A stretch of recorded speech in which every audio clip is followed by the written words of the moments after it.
Here is Defenders 109. The Defenders are fighting Amanda the Enchanter on the cover and on the insides.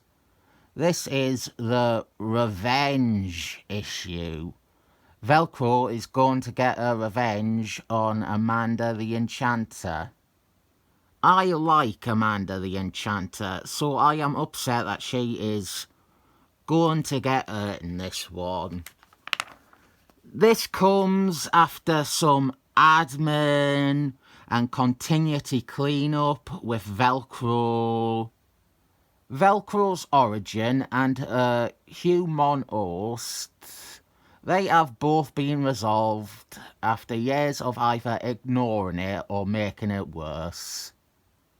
The great thing is that this story provided future writers with a tidy character, unburdened by complicated backstory or unfortunate implications. And nobody ever had to retcon Velcro again. Except, of course, Kurt Busey had to come and make a mess of it again. And then almost 10 years after he stunk up the place, they had to give her a new origin, which just again made her backstory needlessly complex. The Defenders, which include Spider-Man here, they sit this one out and allow Velcro one-on-one combat with the woman who had wronged her and imprisoned her body for years. And we do have an unnecessary distraction with them fighting some harpies. Not much comes of that part. But the Velcro versus Amanda the Enchanter stuff is great. We have a really quality fight between two rivals here. And this might actually be the best Velcro action scene ever. Velcro is a character that doesn't really get that much to do, at least in terms of specifics. She is strong. She is a warrior. We see plenty of her in Defenders, but I think this remains one of the few times we have Velcro truly unleashed in a fight. No holds barred. A proper extended look at Velcro in action. And we no longer have the excuse that she isn't in her real body or that her soul is incomplete. This is Velcro uncompromised. And it is a very good fight. Unless I am forgetting something, I also think this is actually the last time we ever do anything with Velcro and Amanda the Enchanter. Yeah, I know Kurt Busey brought Amanda the Enchanter's sister into his Velcro shite, but I'm trying not to complain in this one, so don't bring that up. With this fight, it's a shame that I am not on Velcro's side, but it was the comic that decided to pit her against Amanda the Enchanter. I don't like the ending of it, because Amanda the Enchanter suffers. It is also a bit of a convenient arse pull. The rest of the issue is downtime and fallout. Doctor Strange, he tries to retrieve the other Defenders who went off on a quest, but only the cat returns. We have some Marky Mark G. He is tying this in with the stuff he's doing over in 4 with the New Gods. 4, 300 and whatnot.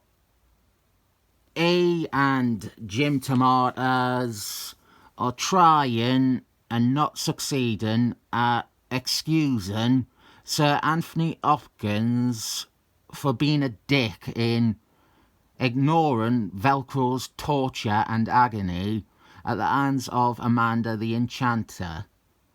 That is the trouble with this character, Anthony Hopkins. Writers too often want to have him as an unfair dad to Thor, or an unfeeling arse. And then other writers will have to try and explain why Anthony Hopkins has turned a blind eye to Velcro, who he apparently loves like a daughter, or whatever. Meanwhile, what of our missing defenders? Hulk, Seaman and Satan's Son. They swirl around the dimensional corridors and land somewhere with someone that elicits shock and surprise. Love this page here. Take this page here without context, by itself.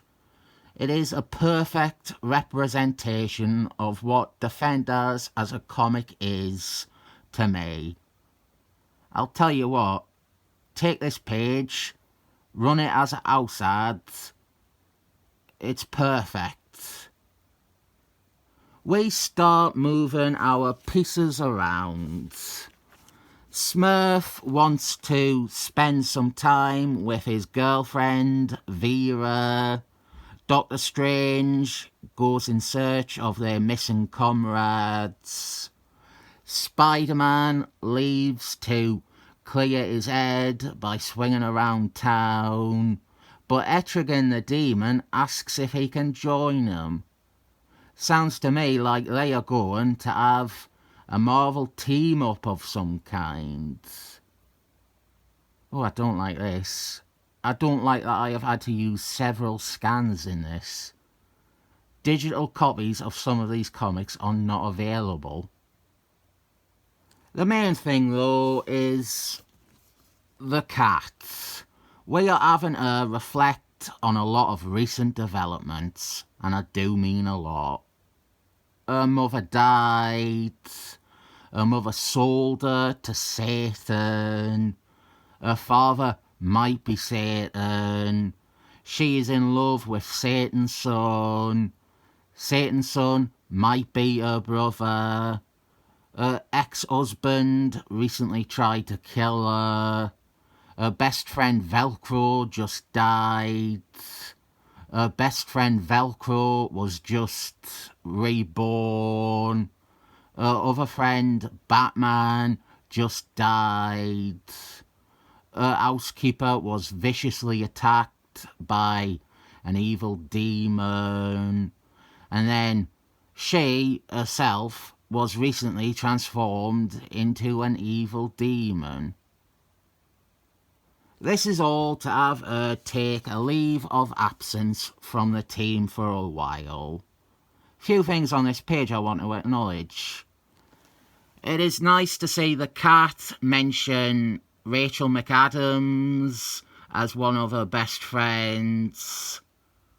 And the other thing is, I have talked about Batman's death and how it was a bad death in my review of Defenders 106. And then I touched upon the added insults to it in my review of Defenders 107. You have another one of those on the next set of pages.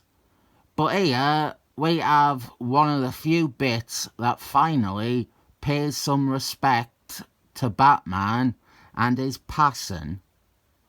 The cat mourns for Batman here and notes that Velcro came back to life, but Batman hasn't and won't be as lucky.